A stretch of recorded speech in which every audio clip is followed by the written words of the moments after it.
This is a NIO ET7, probably the best Chinese electric saloon money can buy.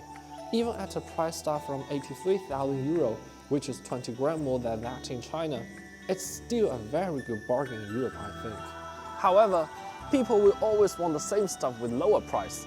So is there a cheaper alternative of the ET7? Well, this looks promising.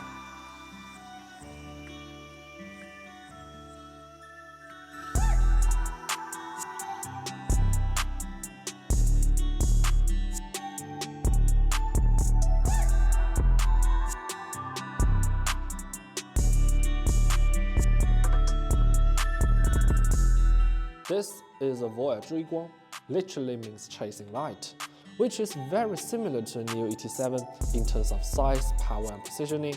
However, the price of this flagship electric saloon in China is very close to that of ET5, the smaller one. So today we're about to find out, can it compete with the mighty NIO ET7 with the ET5 price tag? I'm Harris, you're watching Mad EV.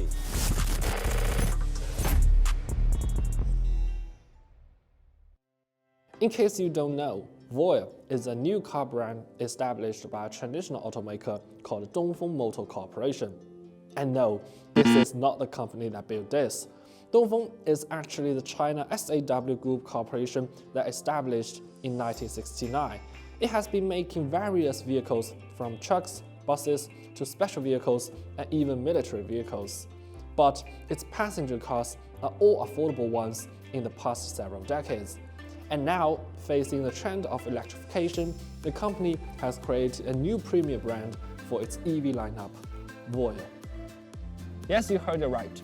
This very futuristic-looking electric sedan actually comes from a Chinese traditional automaker. You may think it's unnecessary to establish a new brand just for EVs, but trust me, it's worth the effort. You see, you got to have another name for your EVs to separate them from the entire traditional lineup. The last thing you want is to make customers think of your traditional cars when seeing your new EVs. Although this might throw away the established popularity and reputation, a brand new image for your EV is actually much more important. And that is why Geely, GWM, Chang'an, SAIC, and GAC are all following the same strategy. Back to this car, the Zhuiguang does have some stylish features, like the fancy rims and a movable spoiler that can actually produce downforce. But the overall design of this car, it's a bit boring. Look at the square front and rear, it feels like a low polygon model from older racing games.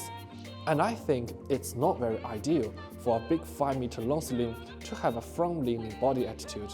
But to be honest, I'm not its supposed target customers. So if you fancy a big saloon, say Mercedes-Benz E-Class, BMW 5 Series, or Audi A6, would you like this kind of design?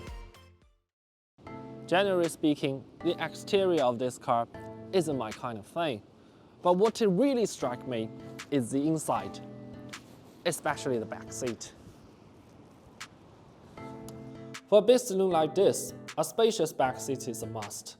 But it's not that easy for EVs, because a fastback designed for lower drag and a big battery for longer range would definitely take up space in the back. Even the back seat of the ET7 is not big enough for my 6'2" body. As for this car, although this bit of the back is pretty much the same as the ET7, it tells a different story. Getting in the back, you can immediately say that the back seat is a lovely place to be. It's roomy, it's comfy, and the configuration is fully loaded. With a touchscreen on the backseat armrest, the experience in the back is even better than those big saloons from Germany. In 7 years of my career, this is the best backseat in an EV I've ever encountered. But the same can't be said in the front. After spending some time in the front, I just couldn't smile anymore. The comfort and driving position are good, and the overall material and workmanship is also of great quality. But the fact that there is absolutely zero physical button in the entire car made me drop the F4 countless times that day. Especially the touchscreens for window control I really wanna have a nice and calm conversation with whoever is responsible for this. And also bring me the designer of Volkswagen ID and Toyota BZ3 for God's sake. Emotional, damn it! I will send you to Jesus.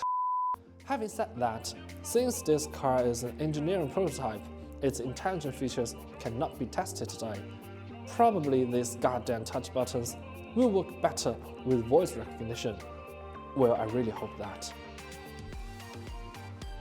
As Voyah claimed that the E&E structure of this car is even better than Tesla's, so the infotainment and every single intelligent part in the future can be very exciting. And I really hope they can update the window control button via OTA. Sorry, I really lost my temper while I was sitting in the front, fiddling with all the touch buttons. But I was full of joy once again when driving it, because it was fantastic. In terms of chassis hardware, with the air springs, CDC shock absorber, front double wishbone and rear 5-link suspension, this configuration is absolutely top-notch. As for the tuning, small vibrations are nicely filtered, the body is very calm dealing with the big bumps, and NVH is excellent in daily driving. Then it put a bigger smile on my face on the mountain roads. It's still a very comfortable car to drive with, no doubt, but with a firmer steering, tighter suspension, more and more ferocious power when switching to sport mode, the driving experience is just something else. After driving this car, I do have to say that, no joking around, this is even nicer to drive than NIO ET7. I'm very responsible for my point.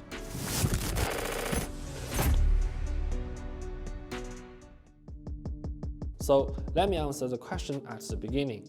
Can it be a cheaper alternative to the ET7? Yes and no.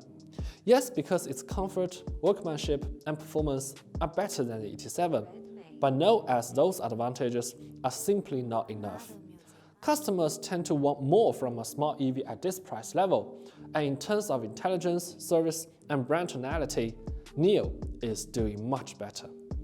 But of course, for people who are more concerned about driving experience, for example our European viewers, perhaps this EV that focuses more on driving than all the fancy electric gimmicks will be more suitable to your tastes. Considering that Voyah has officially entered Norwegian and Israel markets and will also go to Sweden, the Netherlands, Denmark and other countries this year, perhaps in the near future you will be able to buy this car in your country. So what do you think about this car? Can it really become a cheaper or even better alternative of the ET7? Let me know in the comment, and don't forget to like, subscribe, hit the notification bell and share with your friends. After all, your support is what drives us to keep on. Thank you very much for watching. See you next time.